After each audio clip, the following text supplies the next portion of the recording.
Salut, c'est pas un rêve, c'est pas un mauvais cauchemar, c'est la triste réalité. Manuel Valls, David Copperfield. David Copperfield. Bref, donc je vous disais, c'est pas un mauvais rêve, un mauvais cauchemar, non, c'est une triste réalité. Ministre des loutres de mer. Oh, c'est mignon une loutre. Moi les petites loutres. Ministre, tu sers à rien. Manuel Valls, David Copperfield. David Copperfield. Bref. Ça vous choque ou pas? Le mec, il a un magasin de vestes. Tellement il retourne ses vestes. Veste irréversible, veste imperméable, veste tu peux aller sous l'eau, veste tu peux nager, veste de plongée, veste laisse tomber. Manuel Valls, c'est... David Copperfield. David Copperfield. Attends, je comprends rien. La voix. Pourquoi dès que je dis Manuel Valls, David Copperfield. Manuel Valls, David Copperfield. bref, pourquoi dès que je dis le nom de cet enculé, tu dis David Copperfield? Bah franchement, moi quand j'entends Manuel Valls, ça me fait penser à un magicien. Rien dans les manches, rien dans les poches, mais il est toujours là de sortir une connerie de son chapeau de merde. Voilà, c'est... Oui, oui. Et c'est un gros fils de Oui. pute. Vu de ce point de vue, c'est vrai, ouais. C'est vrai, tu as entièrement raison, la voix. C'est un magicien, le mec, ou c'est comment? Non, mais franchement, comme dit la voix, Un magicien. rien dans les manches, rien dans les poches. Mais il arrive toujours à te sortir un truc de son chapeau, là, de merde, je sais pas quoi, là. Toujours, il arrive à te sortir un petit lapin ou un petit écolier. Parce que eux, dans leur classe et dans leur cercle, c'est souvent des petits écoliers. Hein. Pour ceux qui ont compris la ref. C'est un incroyable. David Guiraud, il y a quelques années, à la télé, il en parlait très très bien de cette espèce d'énergumène, cet usurpateur, cet arnaqueur, ce fossoyeur, meilleur ami de Bauer. Bauer, qui est dans le carrelage et la maçonnerie, et il est au 33e degré. Renseignez-vous. Valls, Bauer. Bref, David Guiraud en parlait très très bien. Bonsoir David Guiraud, merci d'être avec nous, porte-parole de la jeunesse, la France insoumise. Qu'est-ce que vous lui répondez ce soir à Manuel Valls qui a des pudeurs envers les filles? Écoutez, c'est parce que je vous aime bien que je réponds, hein, parce qu'à 22h50, parler de Manuel Valls, quand même, quel calvaire, quoi. Non, mais moi, si vous voulez, je vois pas quel est l'intérêt même de demander la parole à quelqu'un qui, quand vous faites un peu l'historique, a trahi sa parole absolument tout le temps. Je vous rappelle quand même, il s'était engagé à soutenir Benoît Hamon après les primaires de la gauche, il a soutenu Macron, il a été élu représentant du peuple français, il s'est barré en Espagne. Là-bas, il a milité dans un parti centriste, mais il a fait des manifestations avec l'extrême droite. Mais au municipal, il a trahi son propre parti centriste pour donner des voix à une élue Podemos, c'est-à-dire l'équivalent de LFI en Espagne. Il a juré qu'il avait l'Espagne dans les veines, il est reparti en France, et la seule contribution qu'il fait au débat public aujourd'hui, c'est une vidéo qui se fout de sa gueule. Quel calvaire de parler de ce mec. Oh, tu m'étonnes. Oh mon Dieu, c'est un truc de ouf. Bref, il y a aussi Manon Aubry, ça c'était il y a pas si longtemps que ça, c'est récent, en parlait très bien de Manuel Valls aussi. La Manon Aubry. Pardon, monsieur Valls, je pense que je n'ai aucune leçon à recevoir d'un ancien Premier ministre pour parler de trahison que vous êtes, d'un ancien Premier ministre qui s'était engagé à soutenir Benoît Hamon à la primaire et qui finalement a soutenu Emmanuel Macron, qui a été député de la Nation et qui est enfin parti en Espagne. Elle a dit quoi? Attends, Manon Aubry a dit quoi? Trahison? Il a trahi la France et ses électeurs, si je comprends bien hein, le truc, l'idée. Manon Aubry qui dit à Valls qu'il a trahi la France, tout ça, banani, nana. Oui, elle a raison, c'est juste. Mais ça sort de la bouche de Manon Aubry.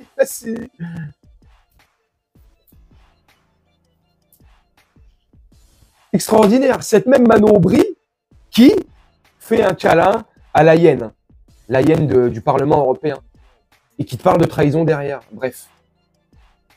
C'était pour le côté un peu humour et piquer la petite Manon Aubry. Enfin, le petit caniche de service. Ouais, je déconne, c'est de l'humour. Mais accordez-moi quand même le fait que, quand vous regardez Manon Aubry, franchement, vous pensez pas à un caniche en chien de faïence, tu sais, en faïence comme ça? La meuf, elle a les moyens maintenant. Elle est parlementaire européenne. Elle touche un sacré chèque par mois, une sacrée paye. Elle peut pas se payer un bon coiffeur digne de ce nom. Bordel de merde. Je déconne. C'est incroyable.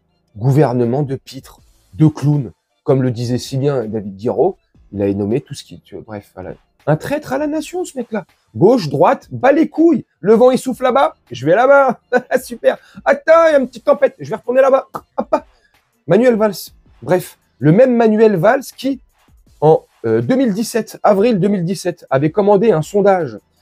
Un sondage, écoutez bien, asseyez-vous, c'est la vérité ce que je vais vous dire. Un sondage pour analyser son physique et notamment ses petites oreilles. Alors Manuel Valls, je vais te répondre à ton sondage, tu vas voir, ça va prendre quelques secondes. Tes petites oreilles captent très très bien. Dans le milieu, on t'appelle TPS ou le câble satellite. Non, je te rassure, pas besoin de dépenser plus de 50 000 € pour faire un sondage de merde. Bref, voilà où notre argent passe. Voilà où l'argent des impôts passe. Dans des coiffeurs, dans des sondages de merde, dans des fausses entreprises, des faux employés, des emplois fictifs, comme on dit. Et derrière, ça vient nous faire la morale, la leçon, ça vient nous culpabiliser, ça vient nous insulter, ça vient nous mépriser. Bande de fils de pute. Bande de filles. De pute. La voix a raison. C'est tout ce que vous méritez. Vous méritez, vous savez quoi, vous? Tous les hommes politiques et les femmes politiques qui sont en place depuis un bon nombre d'années, des décennies, plusieurs décennies. Vous méritez l'échafaud, la pendaison. Vous méritez la peine de mort pour trahison à la nation. Vous êtes des traîtres, des merdes. Et on nous remet là les mêmes. Aurore Berger. On sait tout ce qu'elle a fait avec le truc des crèches, tout ça. Mais on la remet.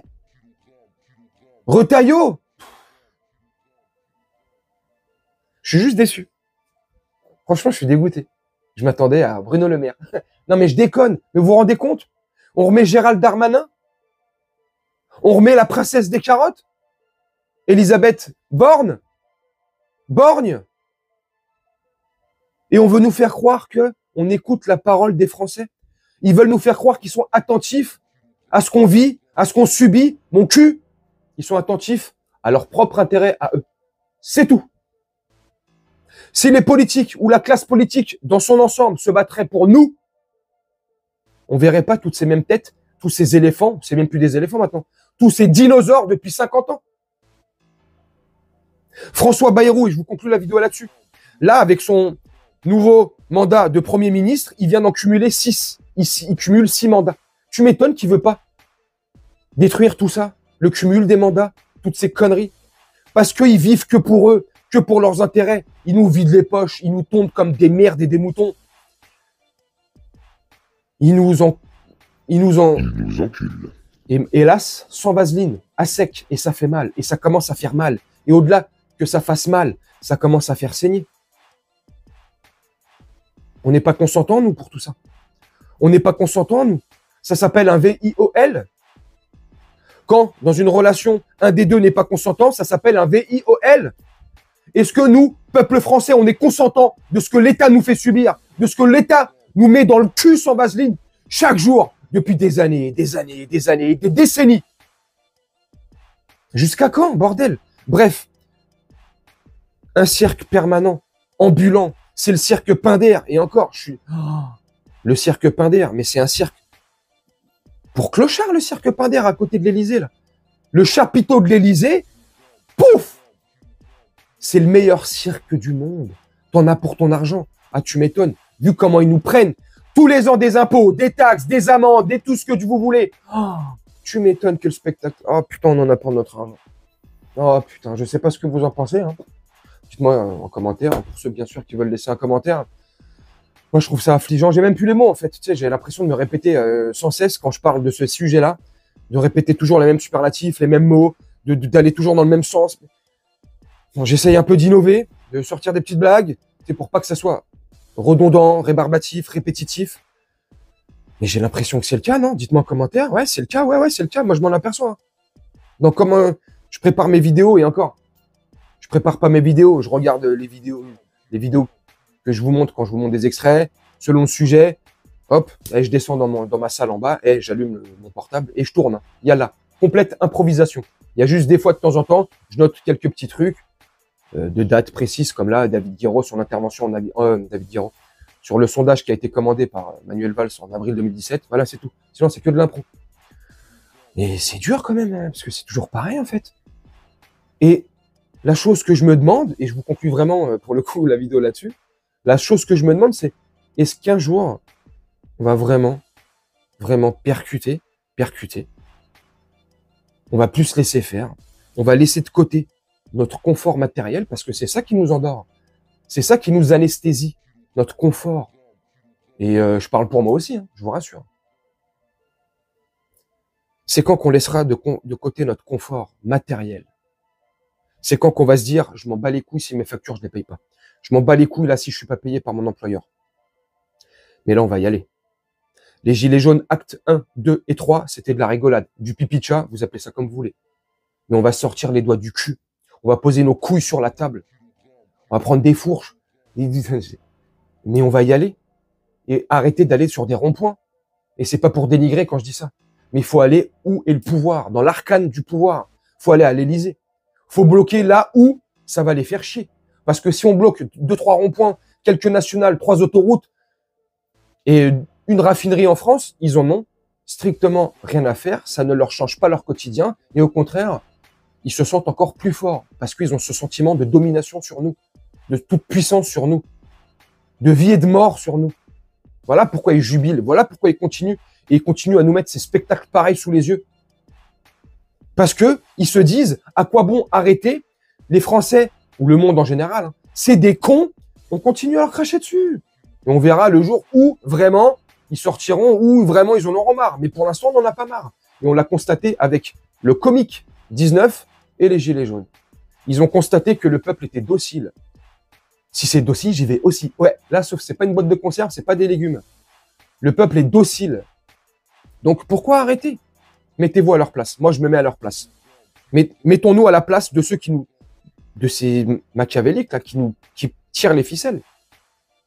Si on se met à leur place côté machiavélique, pourquoi on arrêterait? Pourquoi arrêter? Comme je vous ai dit, le peuple accepte tout et n'importe quoi. Donc je vais continuer à lui mettre tout et n'importe quoi dans sa boîte à chocolat. Bah normal, putain, non? Moi je sais pas. Hein. N'hésitez pas à me dire en commentaire. Moi je vais vous laisser là-dessus, faire un petit montage tranquillement. Et puis nous on se retrouve bientôt pour une prochaine vidéo. Je vous souhaite une très bonne journée, une très bonne soirée ou une très bonne nuit. Ciao.